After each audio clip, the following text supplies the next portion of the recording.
Meie teleekraanidel on väga populaarsed reisisaated. Täistund ei ole reisikirju palju teinud, aga täna kutsun teid reisile, mis oli minu jaoks sõna otseses mõttes silmi avav. Kaugele me tegelikult ei sõidagi. Sõidame Soome, et uurida, kui suurt närvilisust, milliseid hirme seal tuntakse nüüdsel ajal, kui sõjaoht on kasvanud ja Eestis on võbelemist sel teemal üsna palju näha tunda.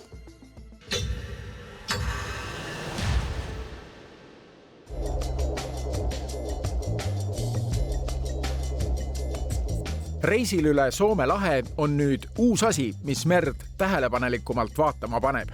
Varilaevad. Palju on seda siis silmaga ka näha, et nad liiguvad siin Läänemere keskel? Mõni päev on 2-3 tükki, teinekord on 5-6, et nagu täna täiesti tühi plats. Mõjutavad nad kuidagi ka teie liiklust? Ei mõjuta. Me jälgime laevade kokkupõrke vältimise reeglid ja nii kaua on kõik hästi. Oleme Soome lahel just ajal, kui Eesti mereväe juhtimisel peeti kinni Venemaale teel olnud tanker Kivala. Kapten Mooruse sõnul on alates ajast, kui tanker Eagle S ankruga elektrikaablit Estlink 2 kahjustas, Eesti mereväe kohalolek meie vetes üha nähtavam. Merel on täiesti rahulik ja ei ole selliseid intsidente olnud siin, välja arvatud siin mingisugused ankru kaotamised ja ju see ikka tahtlik oli. Pildi järgi võis öelda, et need ankrukäpad olid natuke väiksemaks tehtud, et ta jumala eest seal ankur kinni jääks ja kui ankur on vees, ega seda nii naljalt üles ei võta, nii et seal oli timmitud see ankruketi pikkus kindlasti ja see loetakse ikkagi katastroofiks meremehele, kui ankru ära kaotab. Helsingisse jõudes püüan kõigepealt uurida kohalikke meeleolusid. Kui palju on seal õhus selget sõjahirmu? Vestlen 2 soomlasega, kes kõnelevad suurepärast eesti keelt. Ma isiklikult eriti ei karda ja ma usun, et keskmine soomlane ka eriti palju ei karda seda. Muidugi me saame aru, et Venemaa on hakanud väga agressiivselt käituma ja see kõik, mida me oleme näinud Ukrainas, muidugi see tekitab muret. Aga ma ei jaksa uskuda sellesse, et Venemaa ründaks Soome, et tegelikult ma ei karda seda. Meie soomlased oleme alati usaldanud oma armeed ja tänapäev Soome armee on relvastatud paremini kui kunagi pärast sõda. Ja pluss siis veel paar aastat tagasi, kui saime need suured liitlased, kes kindlasti tuleksid meile appi, seda ma usun. Nüüd selle Trumpi perioodil muidugi see usk on vähenenud, aga siiski ma ei usu, et jätaks meid hätta, sest see on ka nende liitlaste oma huvi, et Soome ei langeks. Ma ütleks, et sellist hirmu väga ei ole. Mure on muidugi, nagu ikka alati, kui räägime Venemaast. Et meie oleme alati kuidagi valmid olnud sellega, et probleeme võib tekitada. Aga millel see kindlustunne põhineb? Ma arvan, et see on iga ühes inimeses siin nagu kuidagi südames. Teil on see kindlus südames olemas? On. Lapsest vanurisse naised, mehed, kõik nagu teavad seda, et eks me kaitseme oma kodu. Te usaldate oma riiki? Jaa, usaldan ikka. Muidugi alati on ju asju, mille eest saab kurta, muidugi. Aga kui midagi tegelikult konkreetselt juhtub, on meil koroona või sõda või mis iganes, nii eks me alati siis ikkagi kuidagi nagu tõmbame jõu kokku ja võitleme. Antti Peltari on mees, kellega soomlaste usaldusest oma riigi vastu rääkida. 13 aastat juhtis ta Soome kaitsepolitseid, supot ja ka välisluuret.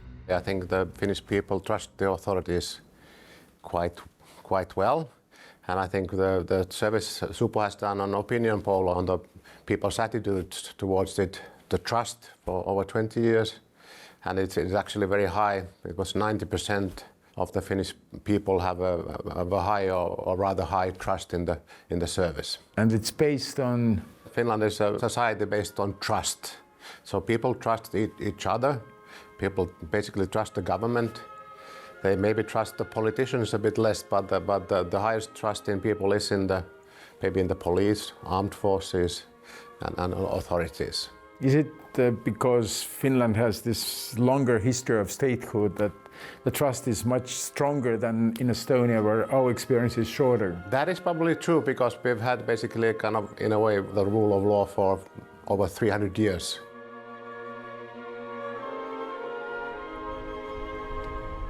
Soomlased on väga teadlikud Soome enda kaitsevõimest. mis on tugev? See on tugev.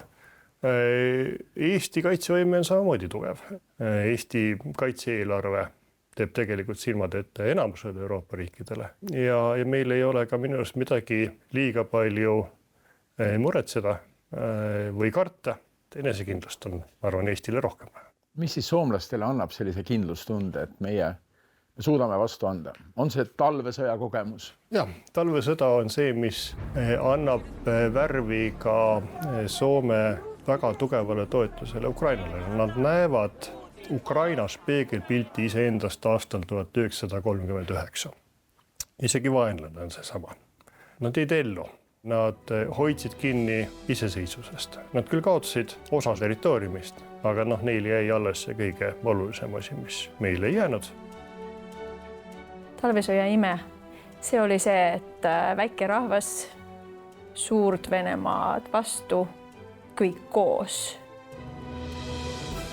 Kõik, ei ainult mehed, kes seal sõjas nagu kaitsesid meie kodumaad, aga ka, et kodudes naised, lapsed, kõik tegid seda tööd niimoodi, et saime nagu selle ühiskonda ikkagi nagu säilitatud ja kõik tehtud.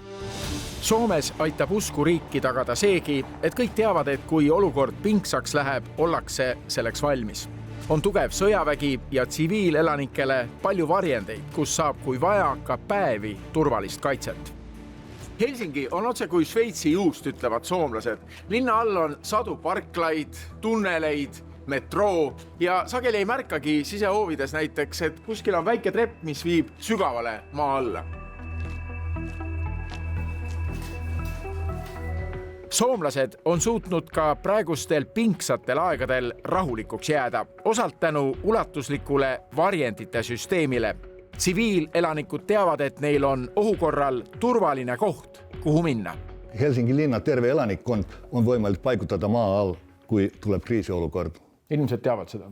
No tähendab, mina isiklikult ka ei täpselt tea, mis oleks see varjunud, kuhu ma peaks minema, aga ma usun seda, et ma saan juhtnöörid küll, siis kui on vaja. Tapiola suurvarjend Helsingi ääres on kaubanduskeskuse all. We are now about 25 meters below. I think there's still one level more underneath us where the subway goes. Teejuhiks on Ilkka Kivisaari, kelle firma tegeleb Soomes ja rahvusvaheliselt turvaliste ruumide varjenditeks muutmise, sinna kõige ellujäämiseks vajaliku paigaldamisega. And the shelter is here. Shelter, you can see the door in front of us. So this is one of the main entrances. Varjendi osa muust garaažist eraldavad suured, tugevad turvauksed, mis ohukorral kindlalt suletakse. This is the blast-proof door protecting the main entrance of the shelter. It has an important role in protecting against the blast impact outside the shelter. When door is closed, no toxic air from outside can leak inside the shelter. Varjendis on õhupuhastusfiltritega ventilatsioonisüsteem, veevärk, kanalisatsioon. This is a strong shelter. This is a bedrock shelter class, so it means that it can take a very big blast. Now, in a shelter like this, typically there would be 600 bunk beds so that people could sleep on those. How many shelters like this in Helsinki? A bit more than 50 in the capital area. So, including Helsinki, Espoo and Vantaa. Helsinki is covered actually by more than 100% because we have many people commuting to Helsinki, working in Helsinki and living outside. And that's why we have actually some 30% extra. So total maybe 130% coverage if you compare to population of Helsinki. Soomes nõuab seadus, et ka kõigi elumajade all peab olema turvaline varjend. Ühte sellist siirdume vaatama Espoo hiljuti rajatud uuselamurajooni. It feels like and looks like a regular basement. So what makes it a shelter? First one is blast protection. This is an S1 class shelter designed to withstand 1 bar reflected pressure. In comparison, if you think of what a blast pressure can cause, 0.3 bar is enough to pop your eardrums, and it's quite painful. 0.5 collapses normal buildings. So 1 is already, especially when underground, it's a fairly good protection level.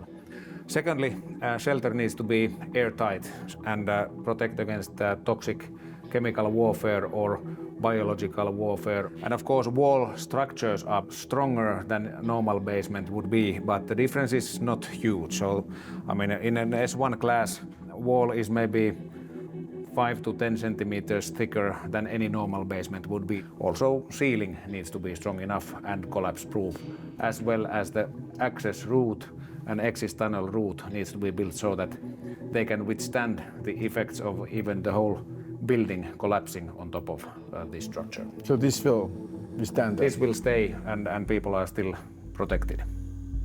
See varjend on 200 inimesele. Praegu rahuajal majaelanike panipaigana kasutusel ja tundub üsna ruumikas. Ohuajal tuleb aga läbi ajada päris kitsastes tingimustes. The specification for floor area per person is 0.75 square meters per person. So this is not a luxury resort. This is a place to stay alive and survive a crisis. And to make that room sufficient, a shelter would be operated in 3 shifts so that one group is resting or sleeping, another group is standby, and the third one is doing maintenance and filtration and all kinds of, let's say, housekeeping work. So in that sense, you can make enough space for everybody so that it's not just standing and waiting. Normally the Finnish system is so that people should have at home like an emergency pack of room and food and consumables that they bring with them when they come to shelter. Varjenditel on Ilka Kivisaare sõnul sõja ajal oluline roll mitte ainult selles, et tsiviilelanikud rünnakute ajal ellu jääksid, vaid et oleksid ka sõja jalust ära. Finnish shelter systems are built so that civilians can be safe. And that gives the military time to take care of their own job, take care of the enemy instead of the civilians. So they don't need to babysit people, they need to remove the threat from our borders. Rahuajal ei pea varjendid mingil juhul tühjalt seisma. Turvalised ruumid võivad olla, nagu nägime, keldrid, parkimisplatsid, aga ka hokiväljakud, kontserdiareenid. Only imagination is the limit how you can use them, but don't just build a shelter and start waiting for crisis. Overall in Finland we have more than 50,000 shelters, which means the whole network is quite huge. And that's one part of the whole idea of the system. We build reasonably good protected shelters in big numbers, which means that, okay, we can maybe lose one if there's a direct hit, but still 49,999 are safe. So majority of occupants have no problem. Instead of being just a few very strong ones, which would be easy targets, this big network is an asset. So does this make people in Finland more secure? I mean, I believe so. And of course, shelters are just one part of the Finnish society's resilience. I mean, Finland is a small country and we have always been thinking that we need to work together. We plan and prepare in advance for difficult times and situations. And when that planning and exercising has been done in advance, it's much easier to survive in a situation which can be difficult in the future.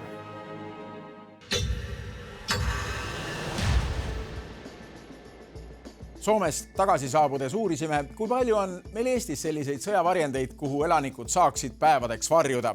Siseministeeriumist saime sellise vastuse. Alates Eesti taas iseseisvumisest ei ole varjendeid tsiviilelanike kaitseks süsteemselt ehitatudki. Esimene ja ainus Soome nõuetele vastav varjend avati just äsja Võrumaal Luutsniku külas. Avalikke varjumiskohti on Eestis veidi alla 300. Pärast Soomes käiku tundub, et ka meie peame siin Eestis tsiviilelanike turvalisuse tagamiseks hoopis enam tegema.